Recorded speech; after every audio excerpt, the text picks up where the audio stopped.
Hello viewers, আজ তৈরি করব কুমড়ো ফুলের বড়া। আর এই বড়া তৈরি করার জন্য আমি কুমড়োর ফুল নিয়ে নিয়েছি এবং কুমড়োর ফুলটা আমি আটিটা কেটে নিচ্ছি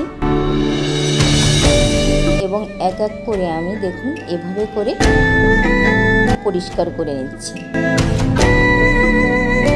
এখন ছুরি দিয়ে আমি সুন্দর করে পাশে পাশে কেটে নিয়েছি। এভাবে করে আমি সব ফুলগুলো কেটে নিচ্ছি।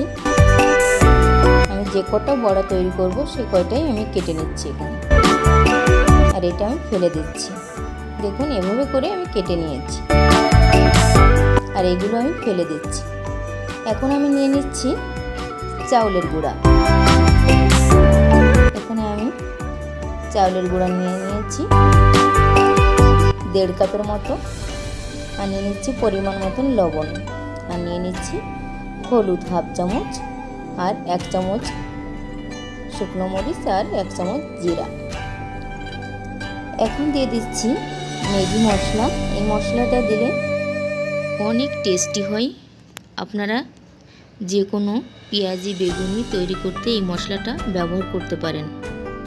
আর দিয়ে দিচ্ছি এখানে 2 চামচ তেল। আমি সয়াবিন তেল ব্যবহার করছি। এখন আমি একটা কাঁটা চামচ দিয়ে কিছুক্ষণ মেখে এখন আমি হাত দিয়ে মেখে নেব ভালো করে।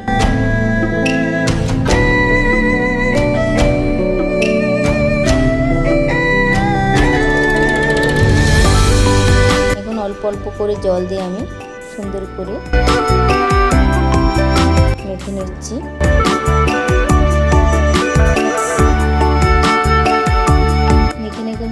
এখন আমি একটি ঢাকনি দিয়ে ঢেকে দিচ্ছি আধা ঘন্টার মতো। আমি আধা ঘন্টা পর আবার একটু হাত দিয়ে মেখে নিচ্ছি। মেখে নেওয়া কমপ্লিট। এখন আমি এক এক করে ফুল দিয়ে সুন্দর করে মেখে নেব। এভাবে করে আমি মেখে নিয়েছি।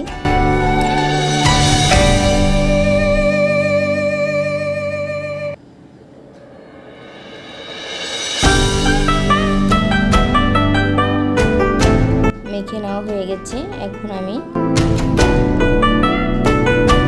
প্যানে তেল দিয়ে দিচ্ছি। আমি ডুবো তেলে ভাজবো এখানে, এর জন্য তেলটা একটু বেশি পরিমাণেই দিলাম। এখন আমি এক এক করে সেই কুমড়ার ফুলটা তেলের উপরে ছেড়ে দিচ্ছি।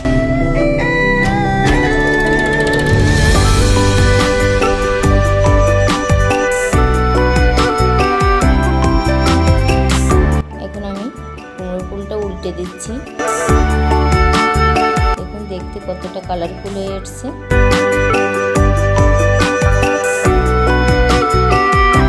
দেখুন আমি তুলে নিয়েছি।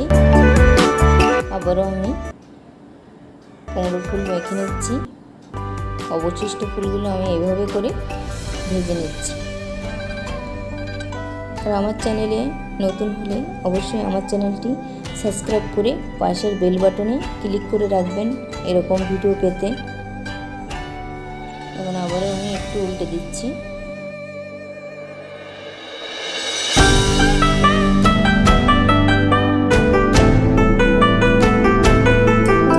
দেখুন ভেজে নেওয়া কমপ্লিট। এখন আমি তুলে নিচ্ছি।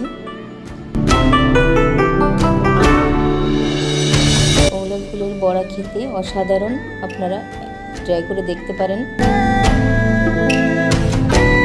আর আমার রেসিপিটি আপনাদের কেমন লেগেছে জানাবেন। দেখুন কতটা ক্রিস্পি হয়েছে, খুবই টেস্টি।